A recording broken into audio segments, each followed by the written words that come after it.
You need a credit facility. Every major lender in the space will be there. They have a workshop. They're also around. Maybe you want to target that. You need some accounting advice. Maybe you want to target that. You need a new PMS system. It's all there for you. You want to explore AI. You're a little behind on the AI curve. And you're like, look, I heard this AI thing's exploded, but I really don't have it too much. This is the time. Every possible AI solution that's value in. Because I feel like when it comes to AI, Mike, they're coming out of the woodwork. Hey there, Dental Economist. If you're a dentist owner or a leader within a dental business thinking about growing production, case acceptance, patient and staff satisfaction, positive outcomes, and everything else that comes with running a dental business, then you're a dental economist, and you've come to the right place. Welcome to the Dental Economist Show. We're meeting at the intersection of profit and purpose as I sit down with dental leaders who share their stories about dentistry, business, and growth. Welcome back to the Dental Economist Show with me, Mike Huffaker. Before we jump into today's conversation, a quick reminder, as always, if you are enjoying the show, don't forget to like, subscribe, or leave a review. Your support really helps us continue to bring valuable insights to dental professionals everywhere. So my guest today really needs no introduction, but I feel compelled to do one regardless. So look, if you're in dental and the DSO space and you don't know who Brian Colao is, you must be living under a rock. Brian is the director of Dykema's DSO industry group, which he founded, and he's now spent over 30 years shaping the legal and business landscape for DSOs across the United States. Brian's a recognized authority on DSO regulations, M&A, and corporate law. He's played a pivotal role in setting industry standards and helping DSOs navigate complex legal frameworks. He and his team also happen to throw the best conference in dental, the Dykema Definitive Conference for DSOs, coming up the first week in August, which when this airs will likely be next week. And he's been a winner of the Planet DDS Thought Leadership Award and is a recent inductee to the ADSO Hall of Leaders. Welcome back to the show, Brian. How are you doing? I'm really, really glad to be here. I think it's been too long. You know, for a while I was on the show and I would see all the promotional stuff and my picture would be up there as a guest, but then my picture disappeared from that stuff. So, I mean, that told me, I guess it's been too long. I was out of your mind or something. So maybe now, you know, when you promote the show, my picture will go back up there as like a recent guest or something. I don't know. I think there's a good shot, but look, I have to tell you, you're actually only the second. I know you like to be first with things, so maybe you're not going to like this step, but you're only the second person that has appeared more than one time on the show. And now the first person that appeared more than once, she was the first guest I ever had. And I had to have her back on because I was so terrible at episode 1 that it just really wasn't fair to her that she had to be the original guinea pig for joining the Dental Economist Show. So you're in rare company as usual here on the show. It never gets old, Mike, spending time with you and being on your show. And if you're actually good at it now, as opposed to the first time, well, that'll be an added bonus. We'll have to see, though, as we go here. It's still debatable, but, we'll figure it out. We'll see how it goes. So look, hey, big event coming up. I know you've kind of been eating, sleeping, breathing this yourself, your team over the past months. And really, from the conversations you and I have had, I've come to appreciate it's a year-round effort to put on something of this size, scale, and magnitude. You told me you guys have set new attendance record, which is going to be super exciting, which I would imagine means quite a few people that are listening today, it might be their first Dykema. If it is someone's first time going to the event, what's your advice? How do you get the most out of this show?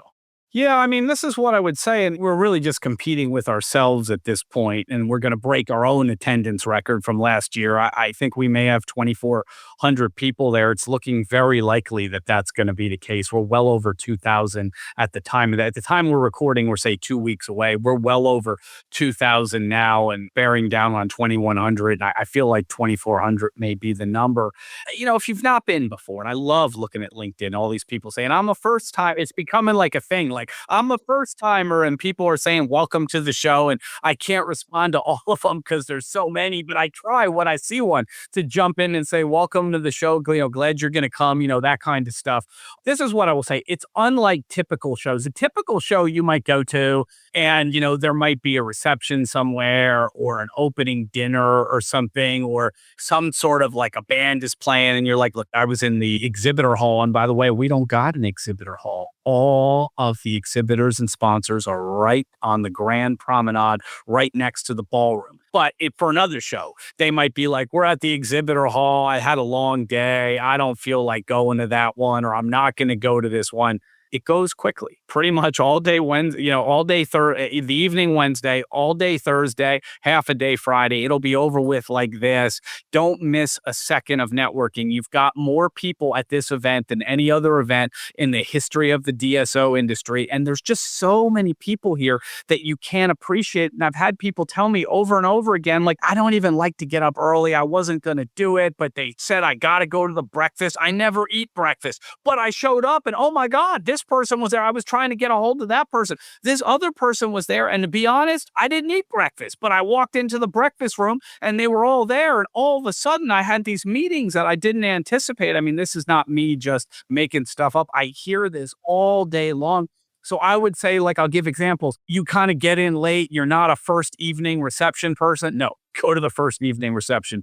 It's like, it starts at 4:00 with the Woman in DSO event. Everybody should be there from 4 to 6. After that is the opening reception from 6 to 7. Then there's the dinner and reception from 7 to 10. You pretty much should be there. I could understand if somebody told me, come on, Brian, that's 6 hours. No, if you want to leave at 9:45, I'll cut you a break, but you need to be there pretty much from like 4 till 9-ish, 10-ish, till the thing's over with. And a lot of people will walk down at the fire pits and they met somebody at the dinner and now they're off at the fire pit talking till 11 or 12 about business. I mean, there are people that are buddies and friends and they'll just be hanging out, but a lot of business gets conducted. Example number 2, breakfast. Oh my God, I don't want to be down there at 7. For most conferences, that's right. You'll go down there. Maybe there's not many people. It's probably not a good use of your time. This thing, you should go to the breakfast. Go to the breakfast. You're going to be really surprised at the early risers and people that are probably folks you want to talk to, or you didn't even know you wanted to talk to them. And then all of a sudden you found out, oh God, these guys own DSOs. They need our services. Wow. That happens a lot of times too. They didn't even know that there was somebody they wanted to talk to, and they ran into them and they found out this is exactly the type of person they want to talk to. That lunch is certainly the big party. It's going to start at 7. We got 2 bands, drones, and then a club at 11 o'clock. If you don't want to hang till 1 or 2, and I'll tell you, there's going to be 500-600 people that will be, but it might get a little crazy, I have to say. I don't know how much business is going to be conducted at 1 in the morning. If you told me, look, I threw in the towel, I didn't want to dance, I just went to sleep. Yeah, I'll cut you a break on that. But pretty much 7 o'clock to at least 11 or 12, you need to be engaged, kind of doing that sort of networking. Same thing Friday morning, same thing. Get up there and do it, because there's just so many people there. People that have only gone to other events where at best you got 300 people. And after you get some of the sponsors out of the way, there might be a universe of 160 or 170 people. And they're like, I can knock this out, an hour or 2. This is not like that. This is 2,400 people. You got to use every minute of the day that's available if you want to get the most out of it. I'm not going to tell somebody how to run their business, but if you want to get the most out of it, you got to use that time. Yeah, I agree. I've been to multiple now. It's an amazing event. The LinkedIn kind of phenomenon that's taken off with the announcements of going to Dykema is really fun to watch. And I'll tell you, after I posted one myself, of course, last week, and I think I got 6 or 7 LinkedIn in-mail messages in relatively short order of like, hey, you're going to be there. We should connect. We should meet up. And so the networking piece, that you've talked about is really second to none. And it does go quick. It goes fast. You just mentioned starting with the Women in DSO event and then moving into the reception and the dinner. That 5 hours, it's like that.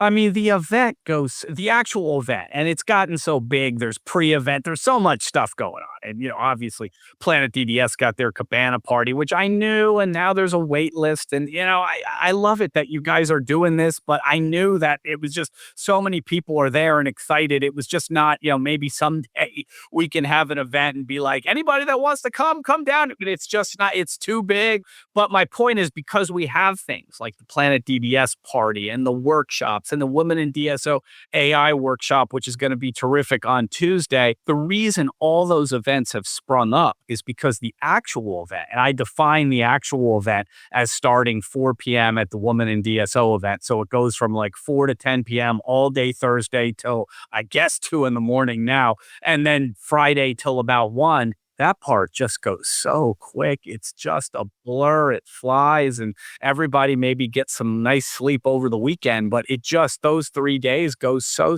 quickly. So that's what, so I think sometimes people don't appreciate that if it's their first event, just how quick it's going to be. Yeah. So one thing I've learned about you over the past 6 to 9 months as we've kind of gotten to know each other a little bit better is you care a lot about providing value to the DSO representatives that are there, to the vendors that are there, to the industry experts that are there. What are some of the things that you do a little bit differently and that your team does a little bit differently that really are great examples of how you provide that value to everyone? I'm glad we got a second to talk about it because I feel just so passionately about that. I just do. I feel like the things that keep me up at night is I feel obligated to the vendors that sponsor it and pay for it. And, a lot of people in the industry don't feel obligated in any way to the vendors. They think they're just a meal check and they could care less. I don't do that. I don't put people on different floors in different rooms, different buildings I've seen. I don't do that. I don't say there's a restriction on, the vendors can't come to this presentation, only no. If you come there, you can come to anything we're putting on. So, that's my pledge to the vendors because they pay for it. My also pledge to the vendors is I got to fill it with people. Okay. You wrote me a check. I don't take that check for granted that, you're just going to keep writing me that check for the next 10 years. I think that the reason you're writing me that check is I'm filling this with more DSO representatives than any other event in the history of the industry. And the reason next year you're going to write me the check is not because, you just out of the kindness of your heart or I'm entitled to it. You're going to write that check because you're going to be like, oh my God, there were more DSO people than I've ever seen in my life. I didn't even get to talk to everybody. I didn't even set up all the meetings I wanted to set up. It was insane how many people were there. Like I got a complaint one year, Mike. I mean, I didn't take it seriously. I take complaints seriously, but I didn't take this one seriously. It was too crowded in front of my booth. I was like, I got that. I was like, you gotta be. I was like, dude, then maybe you shouldn't come next. If you're really bothered by it being too crowded in front of your booth, this might not be the event for you. But those are the complaints. I like seeing that one. I was like, all right, we did our job there. So that's what I feel for the vendors. For the DSOs, I feel like if you're going, I've got to expose you to really good content, not infomercials, not paid things that show up. And I've got to expose you to people that I think can add value to your organization. Our event is private, okay? I mean, it's quasi-public in that people don't see it. Like if you're a normal DSO person or a normal vendor, you could come year after. You're like, we're not going to have a problem. But there's a lot of selectivity that goes on behind the scenes that people don't know about that I can do because it's a public event. It's not private. Like if I see somebody that's had repeated complaints, from my clients, let's say there's some company that does something in the industry, and I've seen it and I just don't feel like, they're a good option. They're probably not going to be allowed to sponsor. They're not going to be allowed to have a table because I just don't want DSOs exposed to that. If I feel like there's not enough DSO people there, this hasn't been a problem lately, but if I look at it, I'll comp people. I'll just say, even if I got to donate, some registrations, 5 or 10 grand worth, I'll start calling people up and say, hey, and the good news is the event's gotten so big. As soon as they say Brian from Dykema, they do. Like 10 years ago, I had to beg people to return call. Now they're like, oh, what can we do for you? And I'm like, hey, I noticed there's not anybody, at your organization coming, or you only got a couple people. If I comp you, can I twist your arm? And all of a sudden they're like, I know, but the hotel's sold out. And I'm like, no, I actually have a couple rooms we hold back for situation, and I'm able to do things like that to really get it to where the last couple years we've had at least one representative from what I believe to be the 250 largest DSOs. Like we know who the top, say, 50 are. After that, it gets a little more subjective. But what I believe the top 250 DSOs to be, we've had at least one person from every one of those organizations, plus hundreds of other organizations. I mean, you don't got to be in the top 250 to come. It's just I like to do it that way so I can brag about it. But anybody with a group practice DSO, we love for you to come, and I'll do that. I do a lot of comping and free registrations and pulling strings so that I feel like now I've got the ratio up. So any vendor walking around, they're going to have, I think last year it was almost 1,000. I mean, 1,000 DSO people. I mean, you're lucky if you get an event that has 1,000 people ever. And the ones that do, when you really drill down, they might have 300 DSO. They're like, we got 1,000, but it's like 350 DSO people. Ours is like 1,000 plus DSO people, and then other partners and other people that are really important. And what I like seeing is business to business. I mean, a lot of people come and they're almost like, hey, we're coming because, we're XYZ technology company and we want to buy ABC technology company and we're coming to do that. Like, we want to talk to some DSOs too, but mainly we want to talk to other technology companies and buy them. So there's all sorts of layers of this business buying that business. Everybody, of course, wants to do business with the DSOs.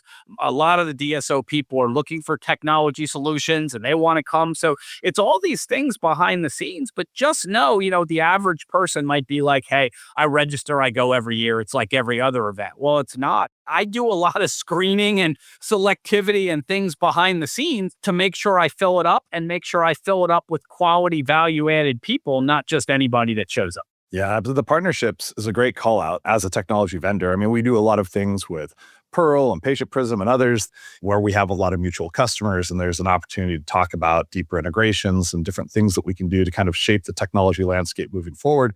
And it's a great opportunity where you have all of these really innovative technology vendors in one place, a lot of conversation between the vendors too. No, there was one we were talking of, and I don't know what, how many names we mentioned or don't on your show or what the rules are, but there was one today where we looked at it where they were announcing a strategic acquisition and, they were going to have a little breakfast and all this at the event. And that really, I commented on that on LinkedIn. That warmed my heart to see these type of business to business transactions going on. Yeah, that's great. Let's talk about content for a second.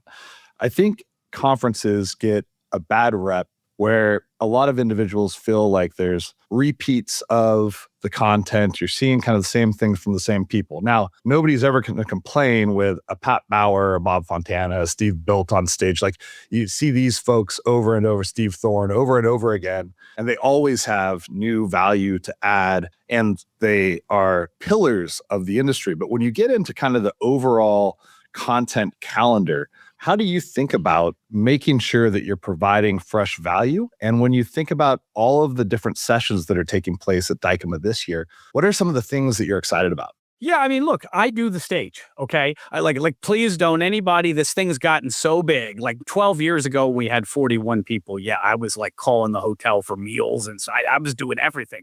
But now, please don't ask me, and no one does, by the way, but don't ask me what we're eating, what color the tables are going to be. Obviously, Laura Blaine, my wonderful, wonderful event manager, I mean, she actually knows all this stuff, but don't ask me that. No, but nobody will ask me that. And there's probably 1,000 tasks, maybe more. I'd love to see. I asked them one time what our checklist looks like. I think it's well in excess of 1,000 like things they got to check off, to do it. Most of it is delegated, and I really am detached, and I have to be because it's so big, and I don't know that stuff. But what I will never delegate is what happens on the stage, and I start that. It's been more than a year because remember last year, just the way the calendar fell, we were like July 10th through the 13th. This year we're August, so it's been almost 13 months that we've been planning it this year, more than a year this year. But I start that planning even now. I've booked a couple speakers for 26 that I just think will be a better fit for 26. A couple of them couldn't make it this year, but have a great message. So I've already started booking some for 26, but I handle everything on the stage. And my rules of the stage is it's got to be value added. You can't buy your way onto the stage. I mean, it is true that some people that are on the stage also sponsored. I mean, that's true, but it's got to be value added. You can't just write the check and you get on the stage. And there's been some big organizations that have written me the check and proposed things, and I've had to tell them over the years, like, hey, thank you for sponsoring, but this is not going to work. Now, I'll give you a chance to let's go find somebody else. And usually we're able within a big organization to find something that I think works and will be value added. But it happens all the time that I'll reject it. I'll say, hey, this is what we got in mind. Nope.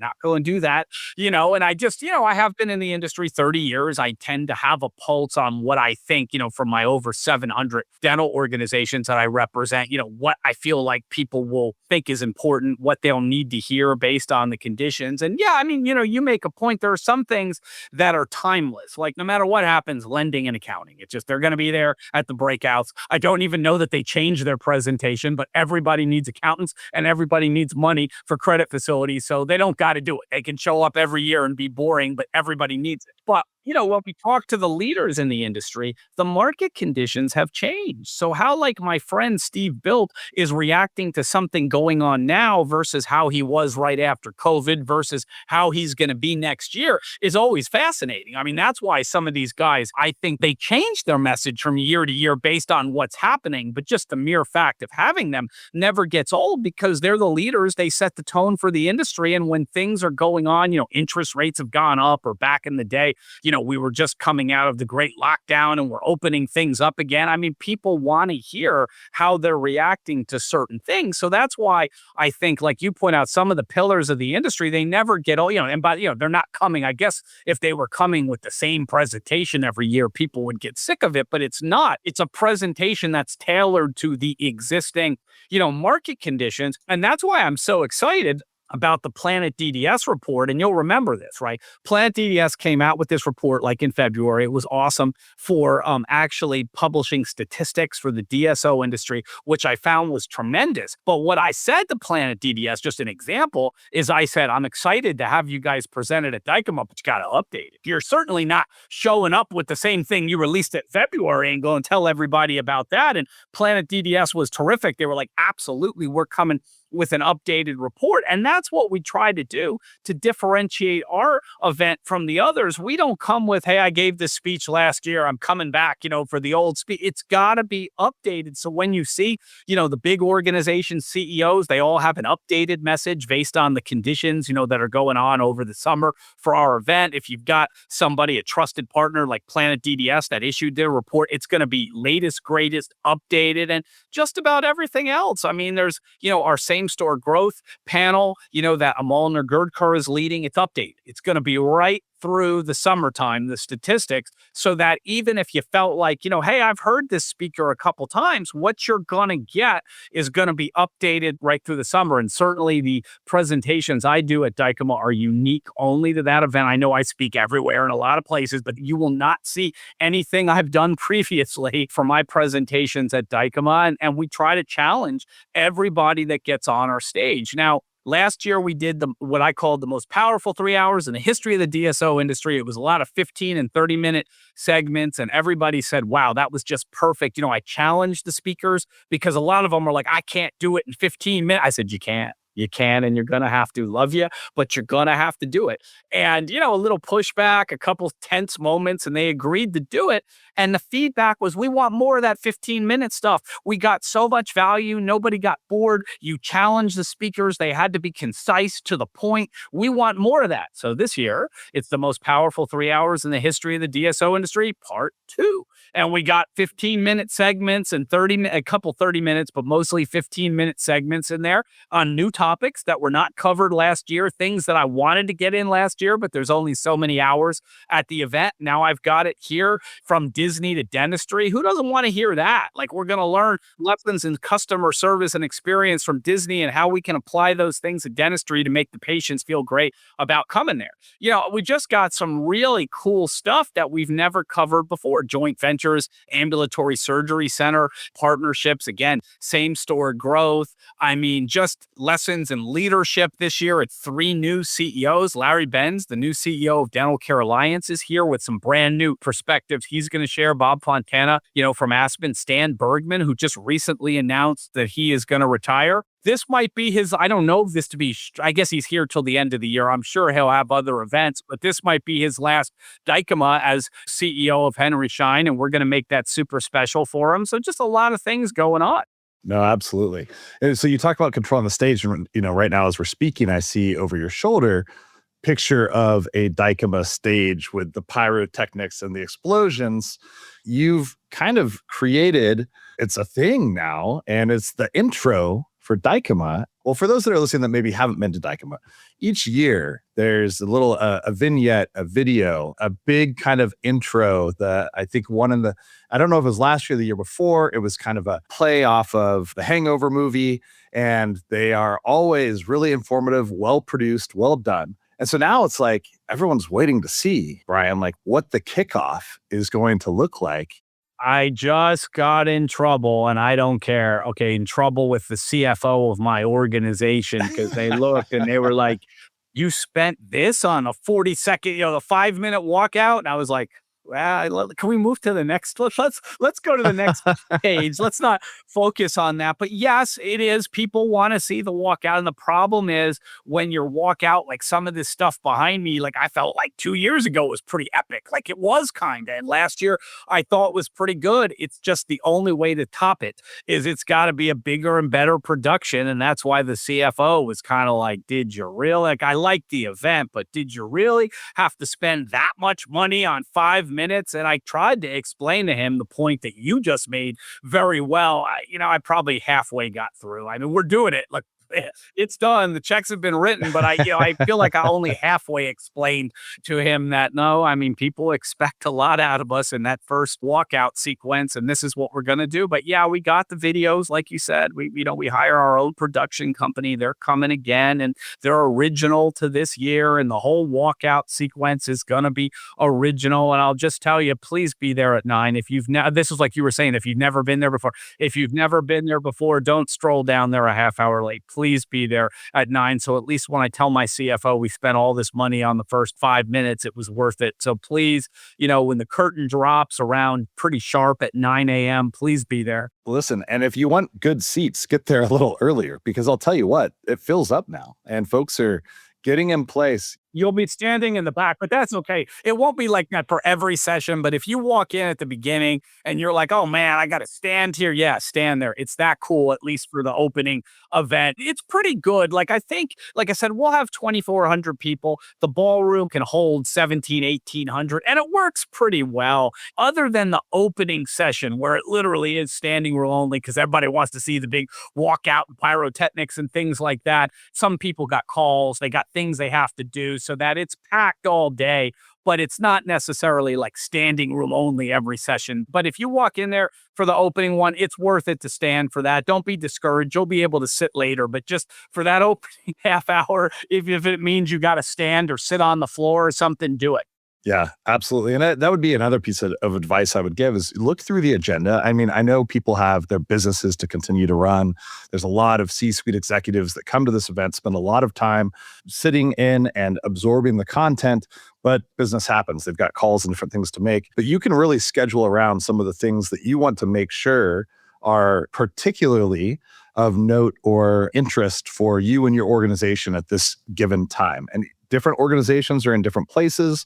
There's different topics that may resonate more with what they need to grow their business. So my tip would be study the agenda, know what's happening when, make sure you don't miss the real critical pieces for you.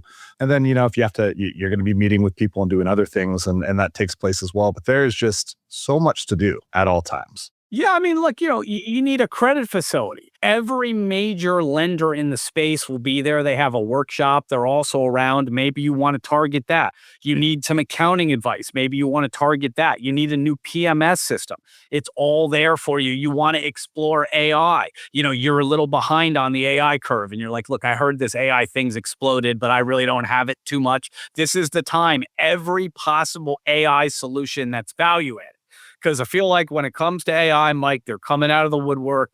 Some of it is like shiny things, not value added, but everything that I think is value added or potentially, it's not going to work for every organization, but has the potential to add value to an organization is there. And you could say, gosh, I went from knowing nothing about AI to I met with all 8 vendors of the 8 different divisions of AI. And now I know everything. Now, when I left this meeting, I know everything about AI that's available. I may have to schedule follow-up meetings to drill down, but at least I went from nothing to knowing every AI solution that's out there. Something like that is very positive. I went from knowing nothing about PMS systems to all the options that are potentially available for my organization. I knew nothing about membership and discount plans. Now I know everything. I knew nothing about patient finance plans. Now I know all the options that are available. I knew nothing about, I heard about Curodont and it could regenerate enamel, and that was cool, but I just never really knew where to start. Now I know everything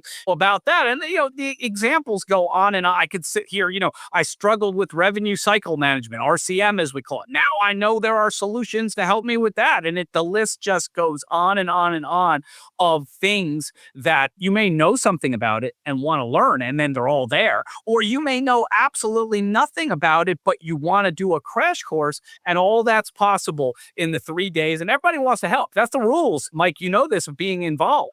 There's no arrogance or standoffishness. Everybody that's there is there to either learn or to help somebody learn or to support somebody, in some way. That's, I think, what I'm most proud of is the culture of the event. I know it's just an event, but the culture of that event for that 3 days, everybody's approachable, everybody will answer questions, and everybody's patient. They're here to sort of help. It's one of my favorite things about it. And one of my favorite things about dental also is the kind of willingness to help. And at this level, with this many individuals that are all running their businesses and so many sponsors, everyone, to your point, really is just kind of seeking out the opportunities to help each other. I'll tell you, at some point, everyone is so friendly, it's almost overwhelming at times because head on a swivel, I'm like, wow, the amount of conversations I'm having, tracking them, making sure I'm taking my notes and making sure that I follow up with individuals can be overwhelming, but that's a good problem to have. I was really touched. Our friend Sarah Ruberg did a little thing where for people like your first time Dykema, she actually did like a little, like people could get on the webinar and like actually ask questions. And then Eileen from the DVIN, the Dental Vendor Innovation Alliance, I always all these acronyms that go through my head, but DVIN, she did it. She had me speak it. And I looked into the eyes of a lot of these folks that, a lot of them are in their, I wish I was still in their 20s, early 30s. And they're new to the industry, and they literally like, we heard it's overwhelming. Can you just help us? How do we like show up? Where do we go? What do we do? And I was so grateful for Sarah to do that. And I was so grateful for Eileen to sort of do that with DVIN. And I was happy to appear on at least Eileen's segment to just help these folks. Cause look, this is my 12th year. These things are easy to me, but people really were worried and they wanted to ask these questions. So it was, very easy for me to answer the questions, but it's not often that super, super easy answers for me to give, off the top of my head really were helping people because they were overwhelmed and they just didn't know where to begin, where to go, how to approach the thing. And I was able, anytime, Mike, in our industry, if you can do that, if it's like just super easy answers off the top of your head, but they're really helping people, it's always a blessing to be able to do that. Now, is this a brainchild of Sarah's? Did she come up with the concept? She did. I read about it on LinkedIn like everybody else. She just said it was something like, I don't remember what she called it, but it was like your first Dykema or something like that. And I talked to her after. It was filled up. She had a ton of people that dialed in. And I know when I did Eileen's thing at DVIN, it was filled. They had it on Zoom. It was like going over the whole page. There was at least about 100 people on the DVIN call and they asked questions. She left time at the end and, a lot of the questions, were very basic, easy for me to answer, but these folks, they needed the guidance and didn't know because it was their first event what to do. And I was super, super happy to be able to just very easily answer those questions, put everybody at ease so they felt a little more less overwhelmed, attending their first event. Yeah, that's very cool. In addition to the kind of the culture being one of helping each other out and dental having so many great people, there's apparently also some hidden talents that folks in dental have, or maybe not so hidden anymore. Well, we're going to find out, I think. And they're going to find out. So is this the first year that we've had, we've got DJ Lane, you talked about the doing business from, 11 to 2 a.m. And then also we've got Mr. Ray Caruso and his band out there. Share a little bit about that. So Ray's a friend. So this is we'll start with Ray, right? So Ray said, "Hey, I got this band about a girl. I want to play at this." And Ray's a dear friend, and I've worked with him on a number of things. And I joked with Ray about this since then. I was like, "Oh man," I was like, he's a buddy. I feel like I have to do this, but what if his band isn't good? Like, because I don't compromise the quality of this. I was like, this is not the type of event where, you do a favor for a friend and they stink. I'm like, can't have that. Ray asked me, and Ray, I think he knows how seriously I take this. And he said, no, we've played Coors Field. We've played some big events in Denver. We're not some just backyard band or something. But the most reassuring thing he said to me, because Ray's just such a stand-up guy, is he said, you can watch us play at the DSO networking event in February in Dallas. And, look, if you hate us or something, like, look, we'll talk about it more, but come watch us. And it was in Dallas, and I was speaking at that event anyway. And I went out and they were terrific. I mean, I have to say, whatever, little nervousness I had, of like helping out a friend, the band was absolutely terrific. They're definitely of the caliber that can be on the Dykema stage. So that suspense, like I'm going to pick on Lane in a second here, but on Ray, that suspense has been sort of, there's no suspense anymore. His band is damn good. And I'm so happy that they're going to be at Dykema. They're called About a Girl. They're going to open up. Then the Spasmatics are going to go one set, then Drones, then the second set from the Spasmatics. So I think the rock band, Ray does have talent, him and his band, and really excited about that. Now, moving on to Lane. Now, my buddy Lane Terrio, the CEO of Independence, he was a big time DJ in Canada. A lot of people, secrets out now. I mean, for a while, he was like, Brian, don't tell people that. Well, now that he's DJing our event, the secret's out on that. But he was a big time DJ in Canada. And, he's shown me videos like on his phone of him out there with massive crowds in Canada, putting on shows and stuff. And we've asked him for a while, and he's always been like, I'm kind of running a DSO now. It's just not going to do it. I mean, like probably 3 years running, we asked him and said, would you be willing to do this? And then finally, believe it or not, at the Planet DDS event I went to with you guys in the fall, Elaine and I had a few drinks. He might tell the story he got drunk or something. I think he was okay, but he'll say he wasn't in his right mind. He was fine. He was in his right mind. We had a few drinks, and he said, all right, heck, if you ask me, I'll do this. And I got him, and now I told him, hey, we're taking this really seriously. And he's now totally excited about it. We got elevated platforms. We got LED. We got holographs. We got smoke machines. We got this is not like, come to a dental event and there's a little DJ booth and we're going to play some 80s music and, you're just going to sit there. This is like world-class sound system, world-class special effects like you would see in Vegas. If you went to a big club in Vegas or Miami, what you would see there is kind of what we've replicated here. And I understand some people are going to just go to sleep. And I get it. It's like when I grew up in the 80s, if it's too loud, you're too old. They used to say, yeah, some people are going to be going to sleep. All right, I got it. But with 2,400 people, there's going to be, 600 plus people that are going to, maybe more, that are going to be rocking out at this thing. I've committed. I'll be there certainly because Lane's got a heck of a walkout. Just like my walkout on the big stage, he's got a heck of a walkout. I'm going to be there for a solid, definitely 90 minutes type situation, whether I make it till 2. I don't know. I'm leaving it open-minded. I mean, this thing is going to rock. I'm not ruling out that I won't just suck it up and say there's no sleep coming. I mean, I do got to interview John McEnroe the next day. He's one of my hero, my idols as a kid. So I kind of want to be reasonably, with my wits about me the next day. I'm not ruling anything out, but I'll be there, first 90 minutes for sure. I know a lot of people will be there the entire time because Lane is going to be absolutely terrific at this thing. And that's on site also, correct? Oh, yeah. No, yeah. We're not going to do this like buses and going places. It's about 300 feet from where there's a curfew. So, the drone show and the Spasmatics ends around 11 p.m. And they're pretty strict, in enforcing that kind of curfew about lighting things up in the sky and having rock bands playing and stuff. That's got to knock off at 11 because of the houses around it. But right at 11, there's going to be people shy. It's the same room that the Woman in DSO event's going to be in. So if anybody that's at Woman in DSO, just go back to the same room. But if you don't know, we're going to have a lot of people with big streams streamers like pointing you to where it is. It's a 3-minute walk, so it ain't going to be hard for anybody to get over there. And same thing, most people, the hotel sold out. I get it. Some people are not, but most people that were able to get the hotel, whenever you've kind of had enough, you just get the elevator and go back to your room. We try to do that for everybody so nobody's got to waste time going between locations. It's something I love about our event that many other events, Mike, it's like, oh, time for the bus, got to go to dinner, got to get on the bus, got to go to the, we have our own band playing over here, but it's a 20-minute ride, got to go over here. We don't do that. Everything's on facility. So last question, then we'll wrap on this episode. So look, there's the big party that's going on, and you just mentioned it.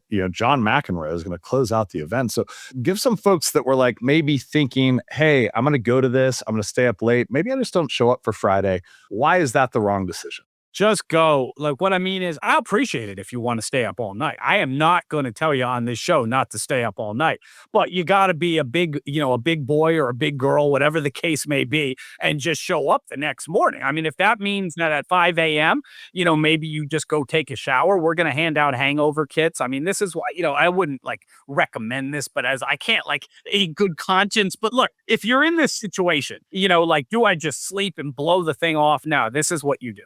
You take the hangover kit, you pour the powder in, you mix it up, you drink that thing, you get some caffeine. We've got some energy drinks that'll be in the hangover kit. You drink that, jump it. I mean, this is for 5 or 6 in the morning, worst case, you're coming back. You drink this thing, you jump in the shower, and you go to the thing. You only got to make it to 1:30. Then look, if you want to sleep on the plane or sleep back at your room, a lot of people are staying till Saturday.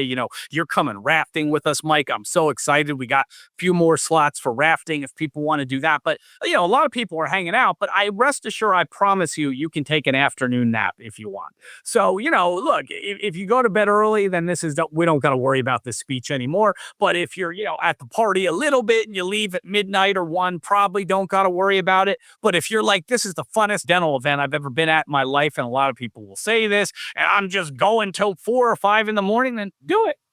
But use the hangover kit, use the caffeine, and please be there the next morning because you don't want to miss it. There's some really good stuff. We got an international panel. We got buy side. We've got sell side. Steve Thorne is a keynote speaker that's coming right before. And then we got John McEnroe. I mean, I wouldn't want to sleep through that generally. I know some events front load it where all the good stuff's on day 1 and you can basically sleep through day 2. We don't do that. I mean, there's not a bad thing going on our stage, and it all ends up with John McEnroe, and he's going to sign stuff at the end and be there. So, I mean, I just, you don't want to sleep through it. I don't think. No, I don't think so. And then after the event, I think I'm playing some golf. I got matched up. I got Paul Kaiser in my foursome, so he's just going to embarrass me because I think that guy's supposed to be really good at golf, but should be a good time. So there's just kind of nonstop things to do. That has grown. We got 100 people golfing. I remember this was some of my partners and I don't. Anybody want to see me when it's over, come to the pool cabana. I've got 2 cool pool cabanas all week. If you're still on site and you're not golfing and you want to come say hi, come to the pool. Just tell me how we did. Tell me if you like the event, whatever, come by because I'm just spent. I can't do it. But my partners started this, with say 15, 20 people that went to this, and it's grown 5-fold in 2 years. Now they got 100 people golfing. I mean, really, Mike, if they're inviting you, I mean, we're really now at this point going down to it used to be sort of elite. Now we're we got to really be drilling down, down to the B side or the C side of the record or whatever. But it's grown 5-fold. I mean, it's 100 people there now. No, that's fantastic. Hey, Brian, thank you so much for joining. Very much looking forward to Dykema, to seeing you out there. No doubt that it's going to be just a fantastic event and the best one ever. Well, thank you for having me, and I look forward to seeing everybody. And hey, come over and say hi. Sometimes people say, look, you're running the event. You don't got time. I mean, it is true. I'm really busy. I can't sit there for a half hour. But if you haven't met me, come say hi. Come introduce yourself.